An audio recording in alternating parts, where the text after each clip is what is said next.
তোমরা কি নিজেদের ভিডিওর ক্যারেক্টার চেঞ্জ করতে চাও, অর্থাৎ নিজের ছবির মধ্যে হালকের ছবি বসাতে চাও? তাহলে চলো আজকে এই ভিডিওটা শুধুমাত্র তোমার জন্য। তো চলো দেখি বন্ধু, কি অ্যাপ, কি বৃত্তান্ত, কি ভাবে তৈরি হবে সবকিছু জানবো এই ভিডিওতে। তো চলো আজকের এই ভিডিওটা শুরু করার আগে একটু বলে নিতে চাই, যদি ভিডিওটাকে দেখছো ইউটিউব থেকে তাহলে অতি অবশ্যই পেজটাকে সাবস্ক্রাইব করে দাও। যদি দেখছো ইনস্টাগ্রাম বা ফেসবুক থেকে তাহলে অবশ্যই বলবো ফলো করে নাও নতুন নতুন এরকম ধরনের ভিডিও পাওয়ার জন্য।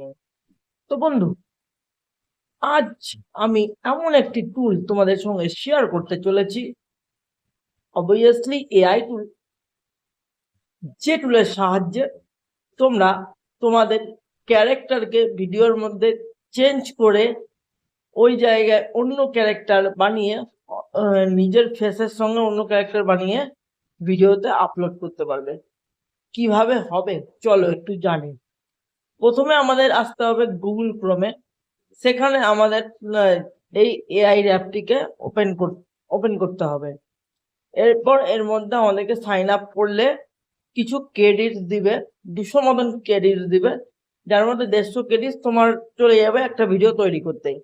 15 সেকেন্ডের মধ্যে ভিডিওটা তৈরি করে ফেলতে হবে, নয়তো কিন্তু এটা ফ্রি হবে না। এরপর তুমি এটাকে ডাউনলোড করে নিতে পারবে।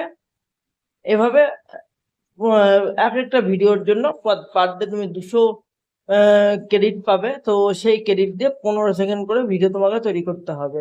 এগুলো শুধুমাত্র বিরল হিসেবে তুমি কাজ করাতে পারবে, আদার্স কিন্তু লং ভিডিওগুলোতে হবে না। তো বন্ধুরা চলো আর দেরি কিসের, নিজের ক্যারেক্টার ভিডিওর মধ্যে চেঞ্জ করো আর ভিডিওকে ভাইরাল করে নাও। তো চলো বন্ধু, আজকে এই পর্যন্ত, আবার দেখা হচ্ছে নতুন কোনো ভিডিওতে। ততক্ষণ পর্যন্ত ভালো থাকো, সুস্থ থাকো, আর শুভ ষষ্ঠীকে জানিয়ে সবার কাছ থেকে বিদায় নিলাম। ধন্যবাদ, গুড নাইট, আবার দেখা হবে কাল নতুন কোনো এআই টুলের সঙ্গে।